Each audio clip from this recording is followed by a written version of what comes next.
what's up guys? So panibang vlog na naman tayo ngayon. So for today's video, syempre dito tayo mag-update mga may sa vlog sa Team Barena. Pero hindi po ako mag-update kundi si Luling. Nandito kasi si CR mga may nagpe-prepare na po. Ang tagal niyan. Luling,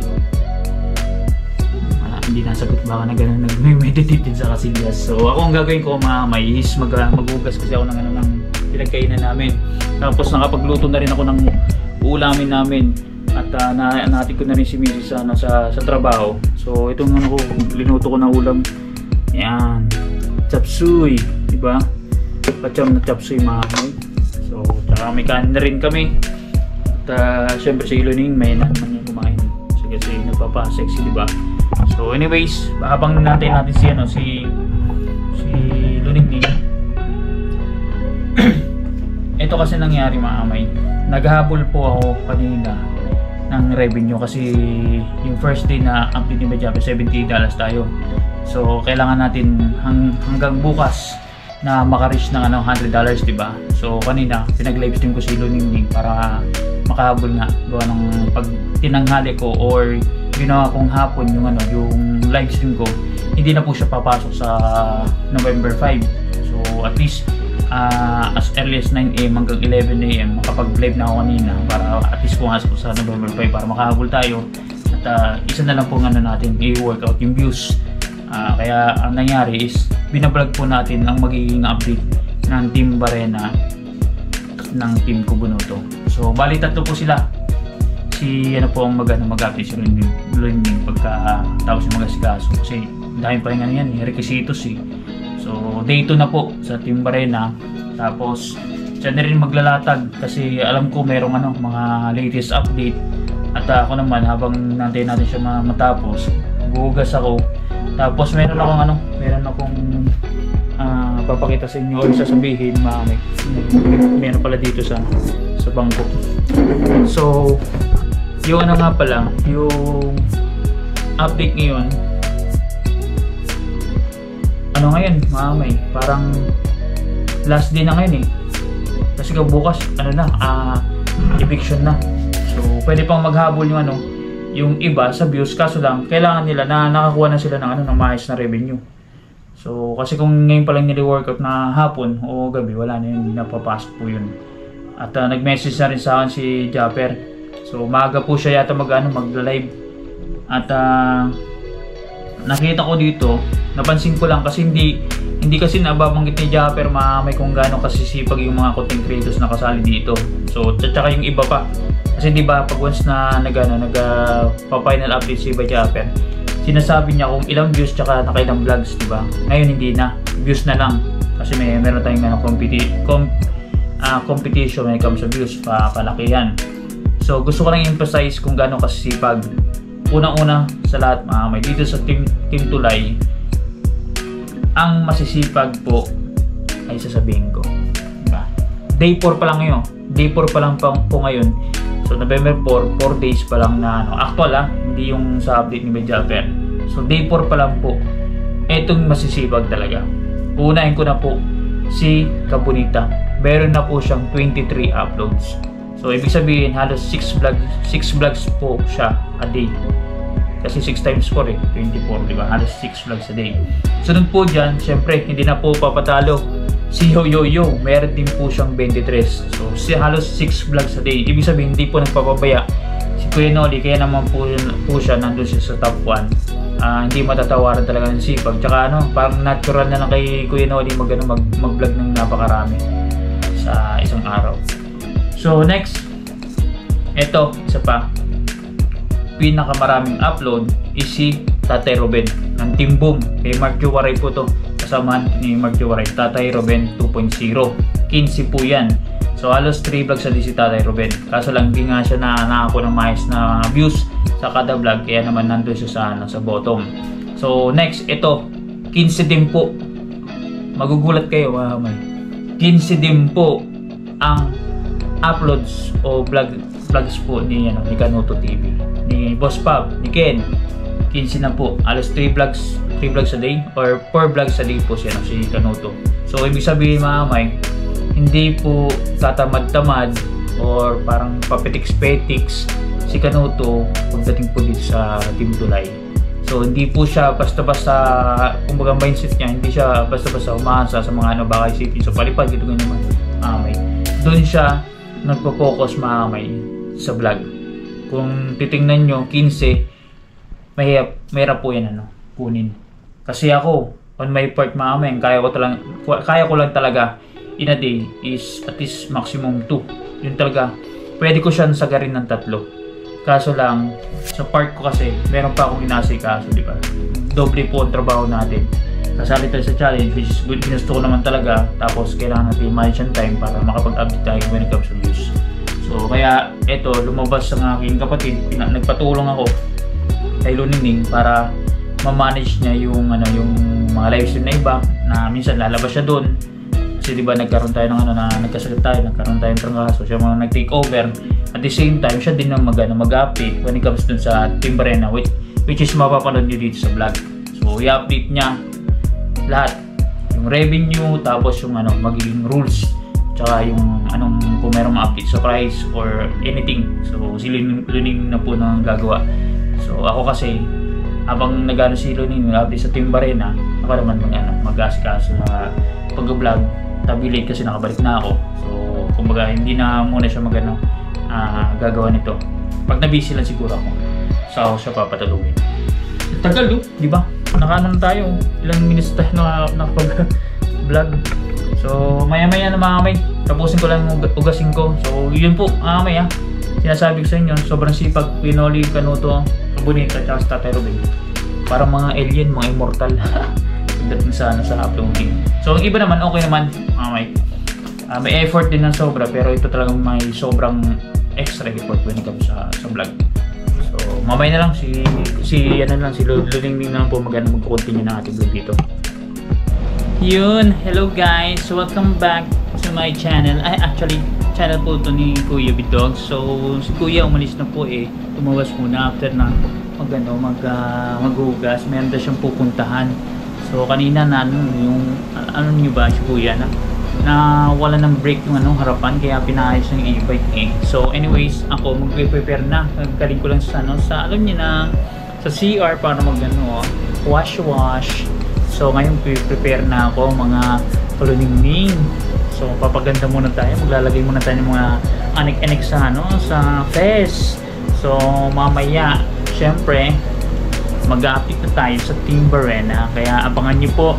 So dito po natin dadaanin sa vlog kasi na-consume na po namin yung live stream kanina, gawa na nag-habol po si Kuya sa revenue. Kaya sobrang thank you po sa mga pumunta kanina ng umaga at sa mga nagpakulay. Kaya paano yan mga kaluningning, prepare muna ako, alam niyo na, blower, my favorite.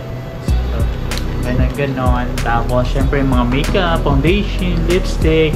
So kita-kits tayo mamaya, diba? Para makapag-update na tayo. Kasi inabangan ng po ito ng mga supporters ng 3.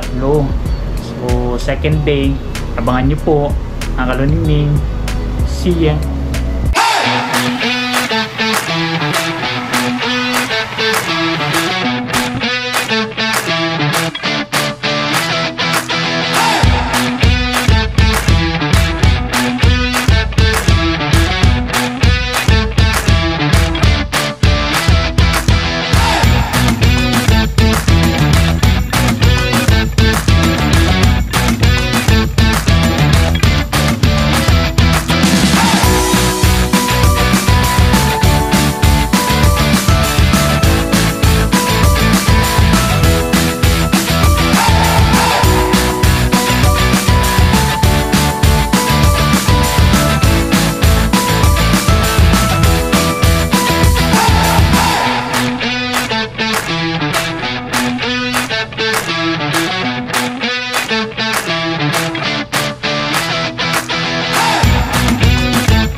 Kaluningning, I am done. So let's start na. Pero check nyo muna itsura ko. Ang ganda yarn, di ba? At the same time, ang ating outfit. So, kailangan ko magpa-sexy pa ng konti para at least pag once na rumampa na tayo sa labas, talagang mapapawaw sila, di ba? Tsaka yung ano natin, masukal na kagubatan, hindi pa tapos. So, kailangan muna natin mag-ipon, di ba? So, anyways, siguro po, excited na kayo sa day 2 ng Team Barena, di ba? So, siguro, maraming nag-aabang dyan kung sino nasa number 1 spot, kung si Katuwa ba, si Corina, o si Rihanna Tot. So, dito, i-discuss natin. Ako pong nataasan ni Kuya, gawa nung nabisi naman siya, di ba? Lumayas naman, porket nandito ako, di ba? So, I just realized, mga kaluningning, what if kung gumawa kaya ako ng sarili kong channel, di ba? So, ano sa tingin ninyo? Comment na nga kayo dito. Kasi kumbaga, hindi ko alam kung ipe-premiere ko to. Kasi naturuan ako ni Kuya ng mga gagawin sa YT eh. May knowledge na ako, di ba? So why not I should try na pumasok dito sa social media, di ba? Wala naman siguro mawawala, di ba? Tsaka I am sure na susuportan ninyo ako, di ba? Yung mga viewers. So, kumbaga, sa mga hindi nakakilala sa atin, siyempre, let me introduce myself. I am Luningning Iskabeche. Pwedeng ulamin, pero bawal kainin. Bahala na kayo kung paano nyo gagawin. Basta pag pogi, libre. Walang problema kahit ako pang pumunta doon sa inyo, di ba? Libre yan, free. Basta pogi tsaka gwapo, no problem. Akong bahala sa inyo. Papaligayahin ko kayo. Pero sa ngayon, papaligayahin ko muna yung mga supporter ng mga kalahok dito sa Team Barena. So, mag-update na tayo kasi kailangan natin mabilisan. Tatatlo lang sila, di ba? Tsaka shoutout kay Boss Dumpling. Meron yata siyang latest update, hindi ko yata nabanggit. Tsaka kanina, di ba, na-consume na namin live stream kaya dinaan na namin sa vlog, epi-premiere. Ay, nabababangan natin.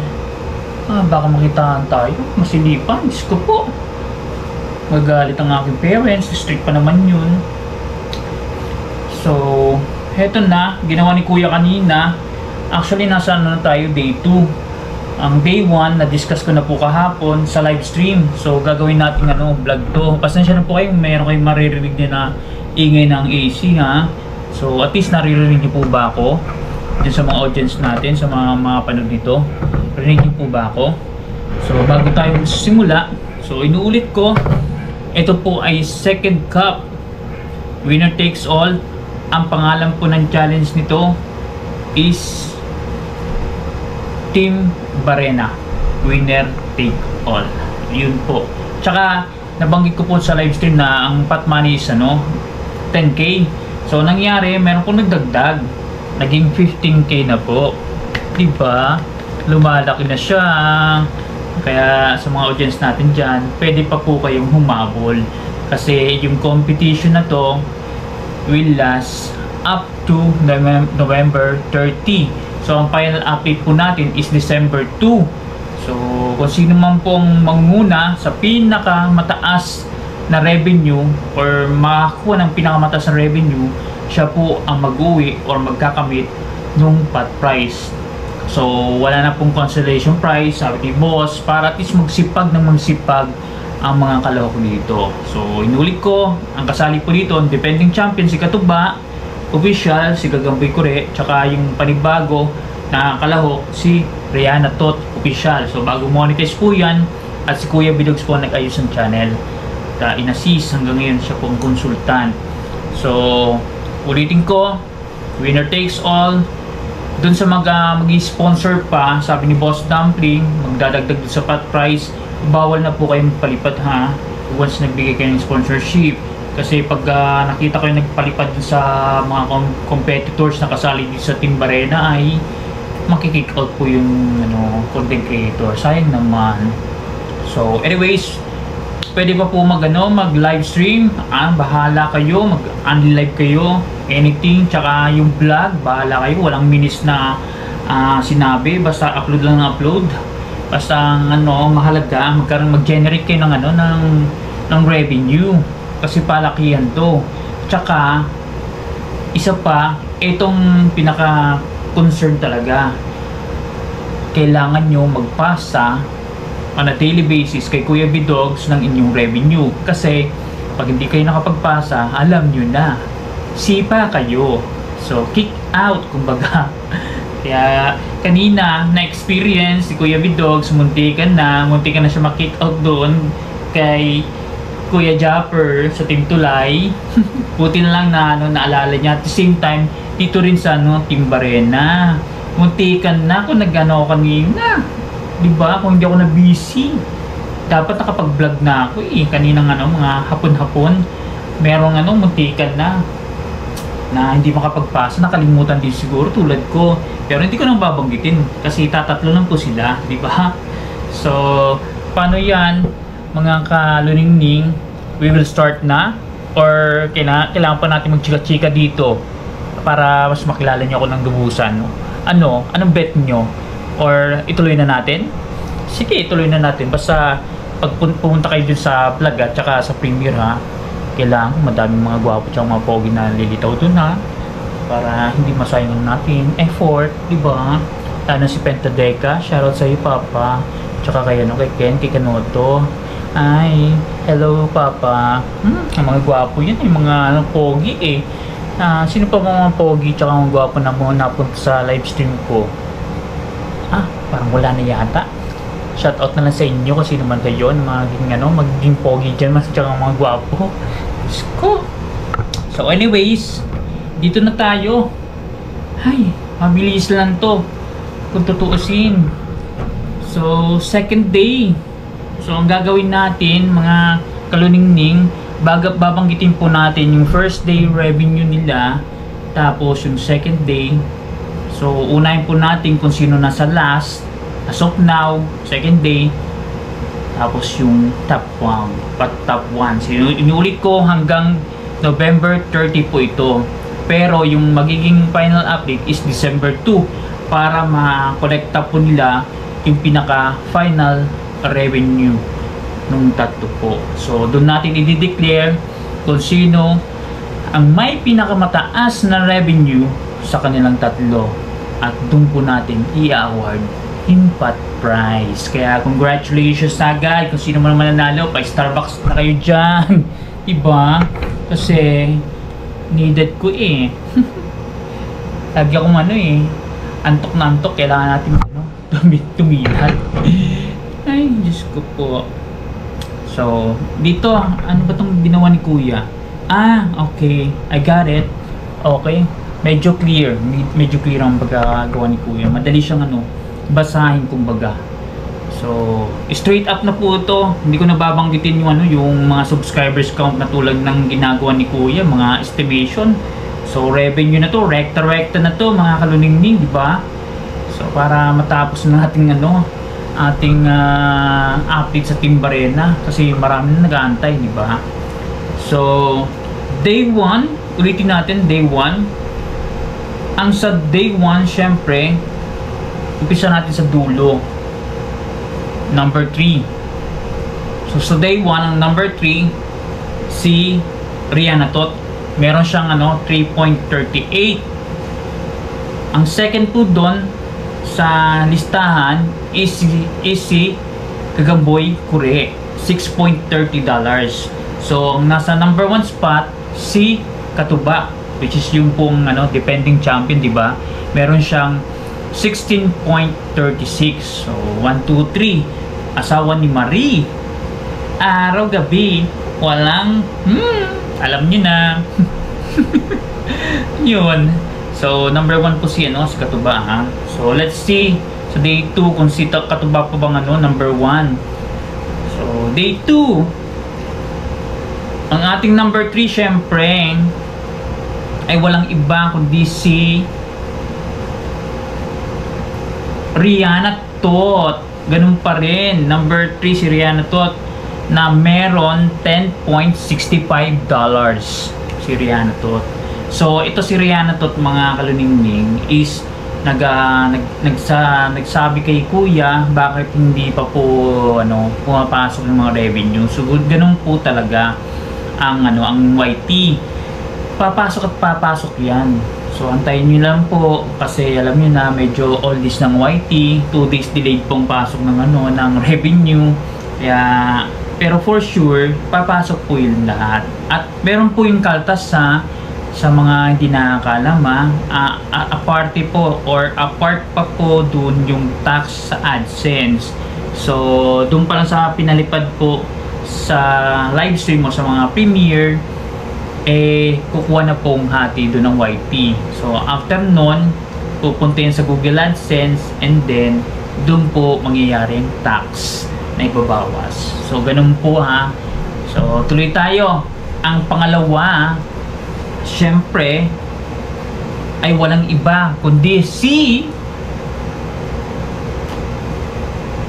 Kure, si Gaboy Kure pa rin, mga kaluningning. Meron siyang $15.04. So medyo malaki pong nadagdag kahit paano kay Kure. Almost $9. Kay Rihanna $7 eh. So anyways, eto na, syempre walang iba ang ating number 1 kundi ang defending champion, di ba? Si Katuba Official, na nagkaroon ng revenue na $27.04. So grabe, medyo mataas din ang nakuha ni Katuba, nasa almost $11. So not bad kasi sa mga small content creator, goods na daw po yun, sabi ni Kuya. So at least minimum $10 and above. Kasi pag nakakuha ng 20, goods na yun, ganda na po na consistent $20 a day. So kumbaga yung pong iniin ni Kuya para may establish ang kanyang channel. So sa right now kasi talagang niya, talagang wino-work out, lalong-lalo sa challenge sa Team Tulay. Kaya supportan niyo po si Kuya, o yung papabayan ang Kuya ko ha. So, supportan niyo para makagraduate po, malapit-lapit na siya makagraduate sa Muse. Sana itong vlog na to ang maging tulay sa Team Tulay para mag-advance ang aking kapatid na si Kuya Bidogs, para once naka-advance at naka-graduate, sure ball, pupunta yan sa Tulay. Yun po mga kaluningning, yan po ang pinaka-latest update sa tatlo.